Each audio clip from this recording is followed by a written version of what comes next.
नमस्कार, मैं एकता सिंह।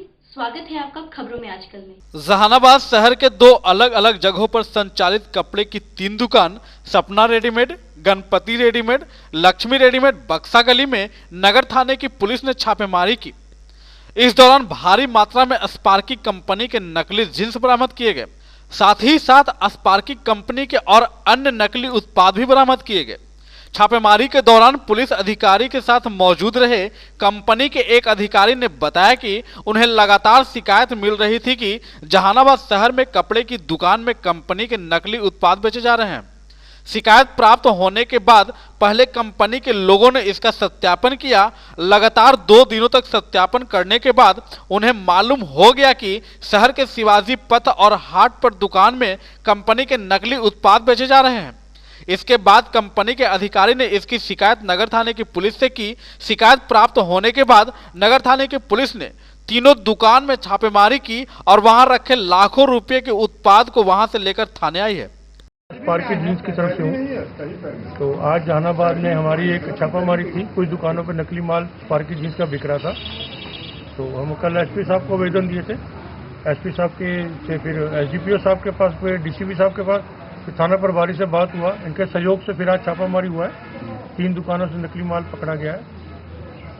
कितना माल है ये माल तो लाखों में है। अच्छा, अभी गिनती चल रही है। जैसे इसका पूरा फाइनल आएगा तो आपको बताया। क्या जानकारी मिली थी आपको यहाँ पे? जानकारी यही कि जहानाबाद में नकली माल की बिक्री हो रही है। अच्छा। उसी संदर्भ में आज कार्रवाई हुई है। किस कंपनी का है ये स्पार्की जींस का। इससे पहले आप गए थे दुकान में देखने के लिए क्या? हाँ, बिल्कुल सर्चिंग चलती रहती है। सर, हमारी टीम लगातार सर्च करती रहती है। बिना पुख्ता जानकारी के छापामारी नहीं होती कहीं भी। अच्छा। कहाँ से अब जहाँ पकड़ाया उसके बाद अब क्या कार्रवाई होगी? अब इन पर कार्रवाई होगी। जो भी मुकदमा दिया जाएगा इनके खिलाफ। ऐसे कितने दुकान है जहाँ नकली बेच अभी तो हमने 3 तो पकड़ लिए हमने। उसके बाद जब आगे दोबारा कार्रवाई होगी फिर देखा जाएगा। वैसे तो लगभग पूरी मार्केट में नकली। क्या नाम हुआ सर आपका? हाँ जी, मेरा नाम परविंदर सिंह है। कहाँ रहने वाले? हाँ जी, टीम कहाँ की? ये दिल्ली से आई टीम।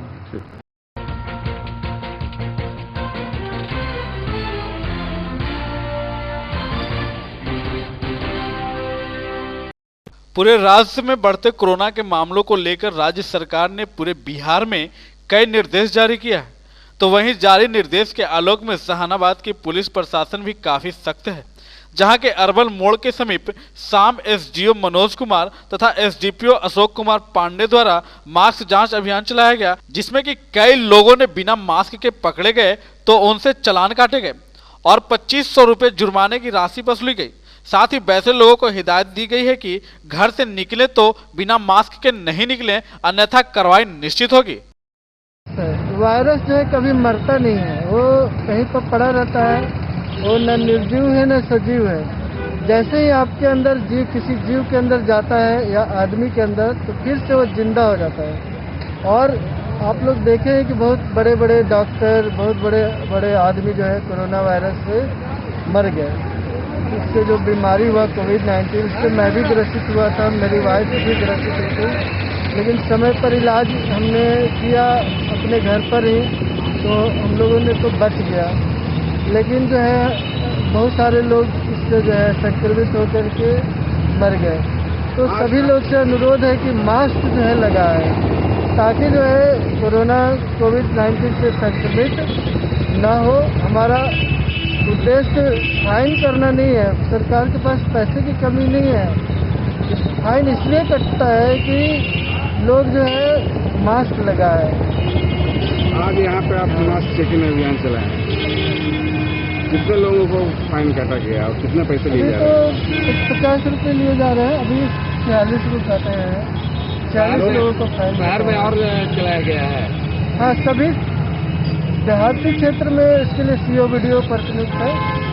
हमारे राजस्व पदाधिकारी आए हैं उनको। और शहरी क्षेत्र में हम लोग को निर्देश है कि हम लोग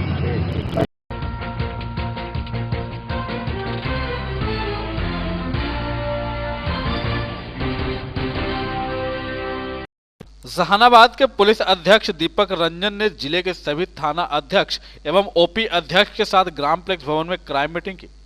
इस दौरान एसपी ने सभी थानों में हुए केस के बारे में विस्तृत जानकारियां ली तथा केस को जल्द से जल्द निष्पादन करने के लिए कई आवश्यक दिशा निर्देश भी दिए। साथ ही जहानाबाद में शराबबंदी को सफल बनाने को लेकर जहानाबाद के पुलिस अध्यक्ष ने सभी थाना एवं ओपी अध्यक्ष को कड़े शब्दों में निर्देश दिया और कहा कि शराब के मामले में कोताही किसी भी तरह से बर्दाश्त नहीं की जाएगी।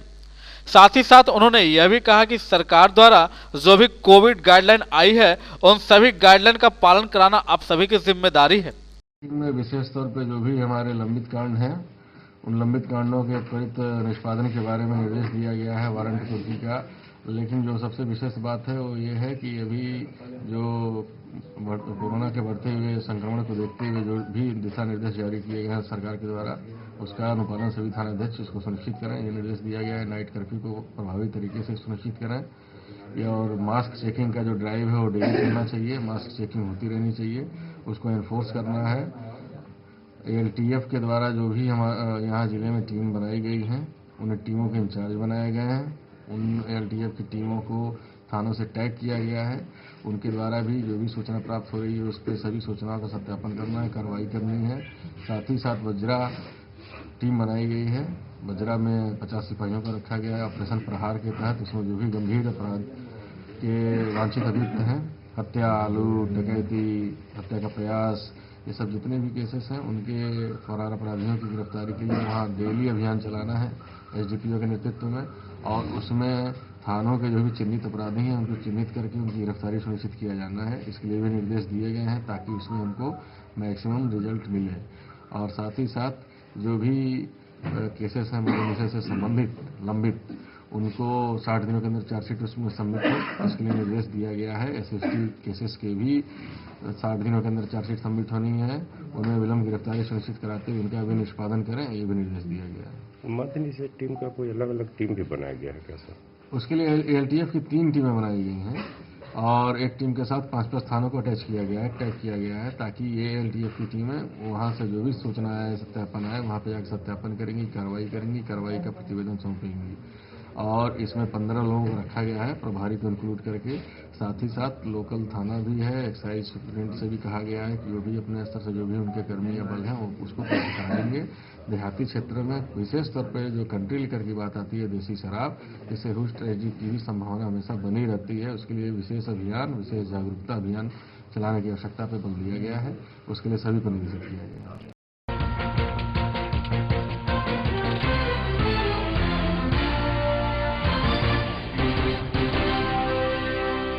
जहानाबाद के पुराने ब्लॉक परिसर स्थित एफसीआई के गोदाम में जन वितरण प्रणाली के दुकानदारों ने हंगामा किया, जिसके बाद जब मौके पर मीडिया के लोग पहुंचे तो जन वितरण प्रणाली के दुकानदारों ने बताया कि यहां गोदाम के लोग हम लोगों को अनाज बिना नाप तौल के दे देते हैं, जिससे कि हम लोगों को परेशानी होती है और हमेशा उपभोक्ता को बांटते समय 3 से 4 क्विंटल हम लोगों का अनाज घट जाता है और हम लोग जब इसकी शिकायत करते हैं तो यहाँ कोई लोग भी सुनने को तैयार नहीं होते हैं। वहीं इसकी जानकारी मिलने के बाद हम लोग इस मामले को लेकर प्रबंधक के पास गए तो उन्होंने इस चीज से साफ इनकार कर दिया और कहा कि यहाँ से जितने भी अनाज जन वितरण प्रणाली के दुकानदारों को दिए जाते हैं सभी नाप तौल कर दिए जाते हैं। लोग बेबुनियाद आरोप लगा रहे हैं। मामला क्या है, क्या सच्चाई है, यह जांच के बाद ही पता चल पाएगा। नहीं रहा है। अच्छा, क्या मतलब ऐसा ही माल दे दिया? ऐसे माल देता है, ये कब से ऐसे देता है? जब घड़ी ऐसे ले रहा है, बिना तौले हुए देता है? तो लोग तो आप लोग कैसे उपभोक्ता को कैसे देते हैं? भूसा को तोड़ के देते हैं, कमसा रुक जाता है, सब रिपोर्ट करते हैं कि माल मेरा कम गया। ये आपको पता है ना कि तौल के लेना है, वजन करके हाँ, लेना है। क्या कहते हैं यहाँ तौल के मांगते हैं तो क्या कहते हैं? काटे नहीं है तब तोड़ा किससे? तो क्या किसकी लापरवाही आपको लगती है इसमें? ऑफिस का है, गोदाम का? गोदाम का है। क्या नाम है आपका? हमारा विपिन प्रसाद, कहाँ आपका ये सेंटर? नौरू ग्राम पंचायत। राशन नहीं मिलता सर, भोक्ता हमको परेशान करते हैं, गाली बात सुनते हैं सर, बहुत भी नहीं मिलता है और शाम को देते हैं उन्हें फोन करके एवरेज पर ले लीजिए, इस तरीके से दिक्कत होता है सर। तब 2 दिन हमने यहाँ गाड़ी खड़ा रह गया लेबर बिना सर। और क्या क्या दिक्कत है यहाँ पे? और भी नहीं मिलता सर। क्या बोलते हैं लोग, मांगते हैं तौल के सर? एवरेज पर ले लीजिए। अपराध होता है सर, ग्राहक के चलते जो है गाड़ी बात सुनने के चलते सर हमको देना पड़ता है। तो कभी ले गए तो घटता भी है क्या? घट जाता है सर। कैसे पूरा करते हैं उपभोक्ता को? क्या कहा जाए सर, माल शॉर्टेज जाता है। इसकी शिकायत करते हैं आप लोग? बोलने के बाद क्या सुने, कोई सुनने वाला है ये नहीं है सर, कुछ सुनने वाला नहीं। कोई सुनने वाला नहीं है। कितना तक घटता है? 3 से 5 कुंटल तक घट जाता है सर। बराबर? हमेशा 3 कुंटल 4 कुंटल घटता ही रहता है सर। जबकि यहाँ पे तौल के देना है, तौल के लेना और के मिलवे नहीं करता सर, तो क्या किया जाए। क्या नाम है? महेंद्र पटेल। किस वार्ड? 31 वार्ड। वार्ड का था, अब वो अभी उसका पहुंचा नहीं है ना, क्योंकि अभी उसका लिस्ट में अभी आया नहीं है ना।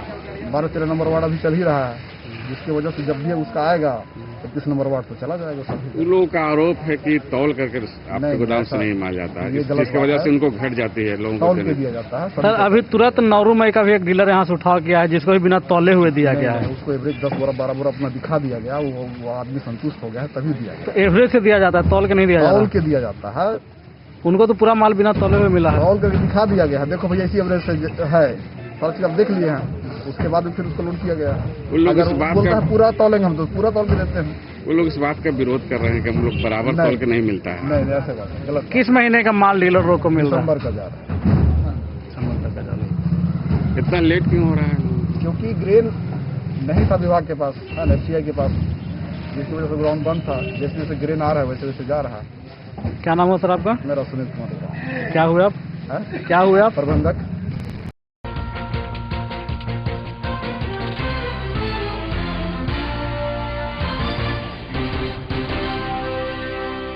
जहानाबाद में अनियंत्रित होकर यात्री से भरी एक ऑटो पलट गई, जिसमें एक शख्स की घटना स्थल पर ही दर्दनाक मौत हो गई, जबकि आधा दर्जन से अधिक यात्री घायल हो गए, जिसमें 3 यात्रियों को गंभीर हालात में जहानाबाद सदर अस्पताल में भर्ती कराया गया। घटना काको थाना क्षेत्र के अमथुआ स्थित राइस मिल के समीप की है। घटना के संबंध में बताया जाता है कि हुलासगंज थाना क्षेत्र के नंदन बिघा गांव के दर्जन भर लोग एक ऑटो पर सवार होकर कोर्ट में आए थे, जहां से अपना काम समाप्त कर सभी लोग ऑटो पर सवार होकर अपने गांव लौट रहे थे। तभी काको के अमथुआ स्थित राइस मिल के समीप एक ट्रक ने चकमा दे दिया, जिससे ऑटो अनियंत्रित होकर पलट गई, जिससे एक शख्स की घटनास्थल पर मौत हो गई, जबकि आधा दर्जन लोग घायल हो गए, जिसमें 3 लोगों को जहानाबाद सदर अस्पताल में भर्ती कराया गया है, जबकि कुछ लोगों को मामूली चोटें आई है। मृतक व्यक्ति का नाम नंदलाल यादव बताया जाता है। वहीं इस घटना के बाद पुलिस मामले की छानबीन करने में जुटी है। हुए कि आगे से ट्रक आ रहा था, चकमा दे दिया, कितनों किए ना एकदम बजाइए दिया। अच्छा, और पलट गया गाड़ी। टेम्पो पर कितने लोग सवार थे? 10-12 को थे, 12-11 को, 12-13 को थे। कितने लोग घायल हैं? 3 को। आओ डेथ भी किए हैं कोई? एगो डेट कर गए। कहाँ के रहने वाले हैं वो? नंदने। क्या नाम है उनका? नंदलाल यादव। और तुम्हारा क्या नाम है? नाम हमारा विकेश कुमार। कहाँ से कहाँ जा रहे थे तुम लोग? जहानाबाद से जा रहे थे नंदनी। क्या काम करते हो जहानाबाद में? न बेल ड्यूटी में जा रहे थे। अच्छा, कोर्ट के काम से वापस जा रहे थे? कोर्ट के काम से वापस। वो जो ड्राइवर थे वो कौन थे? वो दादा हम लोग के थे। डेट किए थे ना। हाँ? दादा हैं? दादा लग गाँव। ठीक, क्या नाम है तुम्हारा? नाम? विकेश।